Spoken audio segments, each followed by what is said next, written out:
Hai, selamat datang di Klik Fit BMB Materi Everyday Memory. Bareng aku Sheryl yang hari ini bakalan jelasin materi ini ke kalian. Disimak ya. Nah, abis itu kita bakalan ngebahas tentang gimana sih rasanya punya kemampuan mengingat yang baik banget. Nah, di sini ada kasus orang dengan kemampuan mengingat yang sangat baik dideskripsikan sebagai highly superior autobiographical memory, atau mungkin yang lebih awamnya kalau kalian pernah dengar namanya photographic memory.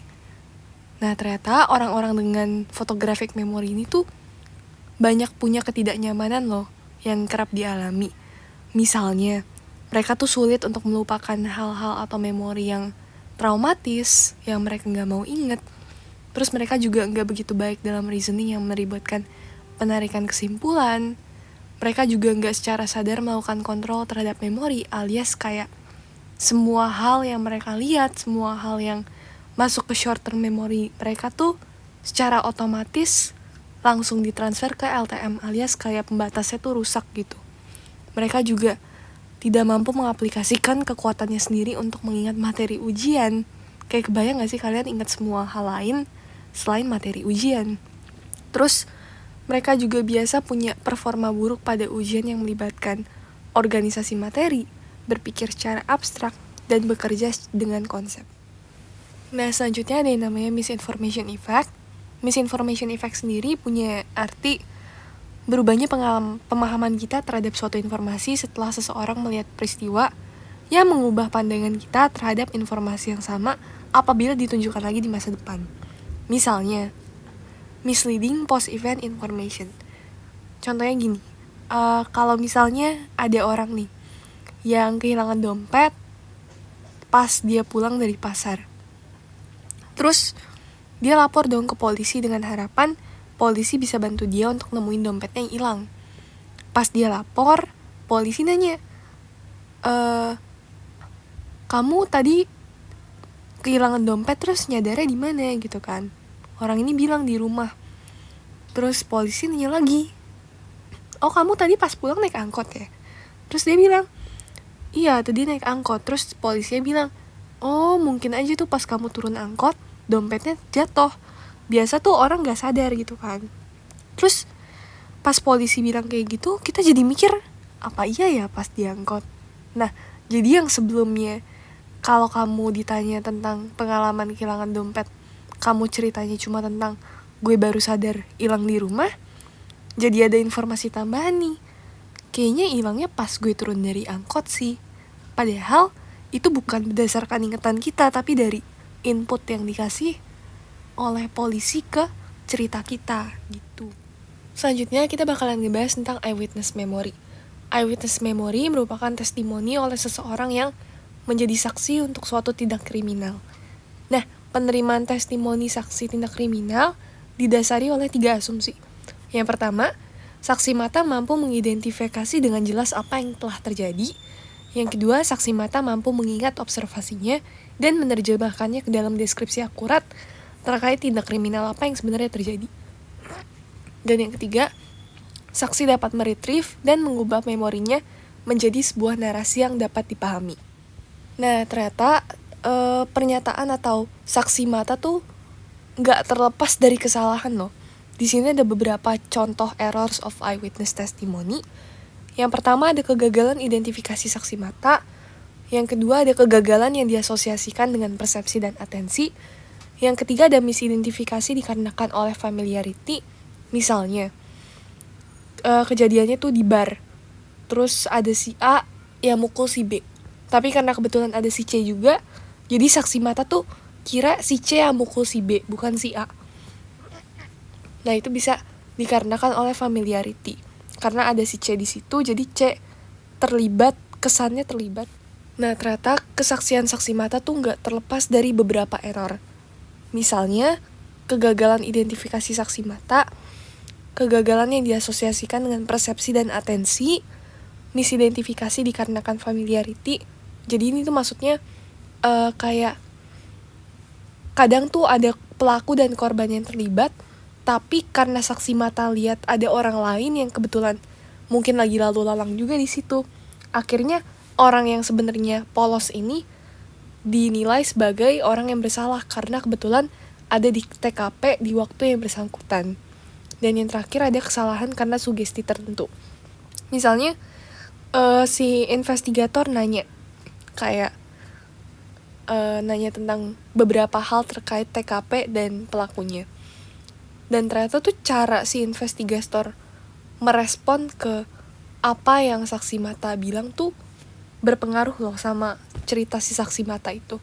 Kalau misalnya si investigator nggak reinforce atau nge-support statement yang dikeluarin sama saksi mata, walaupun belum tentu valid, saksi mata akan semakin percaya bahwa statement yang dia keluarin tuh bener.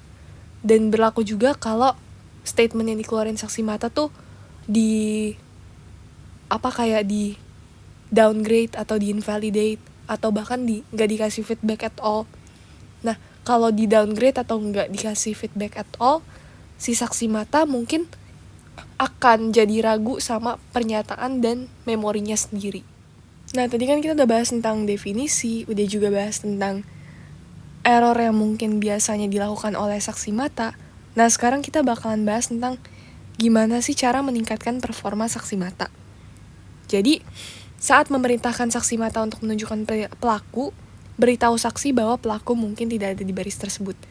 Nah, yang dimaksud barisan penjahat tuh kalian pernah nonton gak sih kayak seri atau film yang dimana tuh ada kayak 5 orang pelaku yang dipaparkan secara berbaris gitu, terus si saksi mata disuruh nunjukin yang mana yang beneran pelakunya.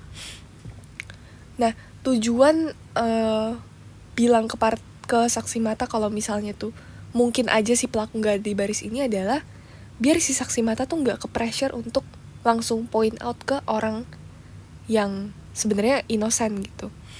Yang kedua, saat mengonstruksi barisan penjahat, gunakan fillers atau pengecoh yang mirip dengan tersangka. Yang ketiga, gunakan administrator pengurus barisan yang juga nggak tahu siapa penjahatnya untuk meminimalisir bias nonverbal.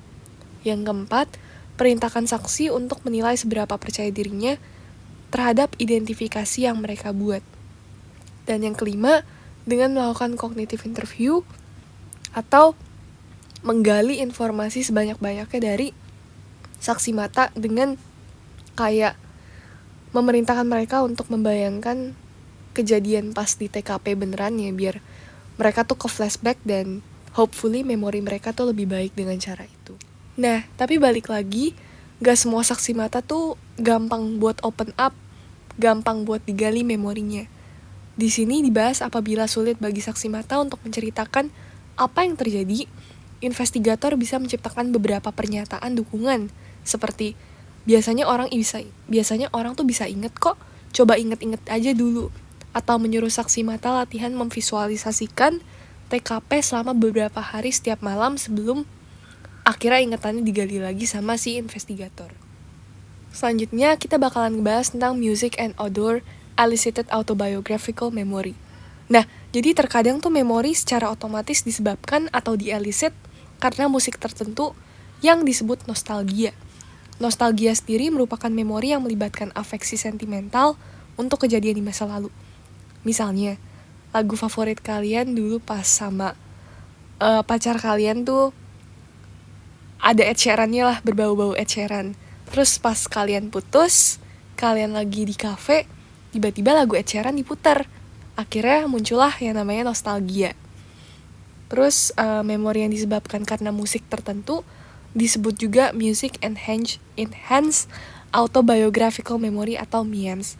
MEMS ini kadang dialami sebagai memori involuntary karena terjadi sebagai respon otomatis dari suatu stimulus. Stimulusnya apa? Ya stimulusnya musik itu. Dan yang terakhir ada orang yang namanya Marcel Sprouse.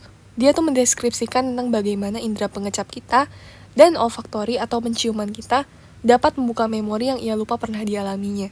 Nah, hal ini disebut Proust effect, dan efek ini bukanlah hal yang jarang dialami manusia.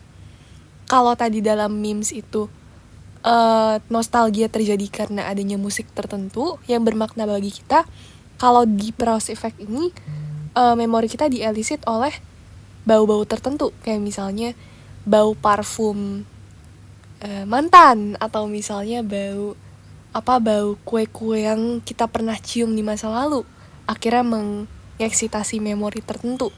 Nah, itu yang disebut Proust effect dan memes. Nah, sekian paparan ClickFit BMB materi Everyday Memory bareng aku Sheryl. Semoga video ini bisa ngebantu kalian dalam proses belajar ya. Sampai jumpa!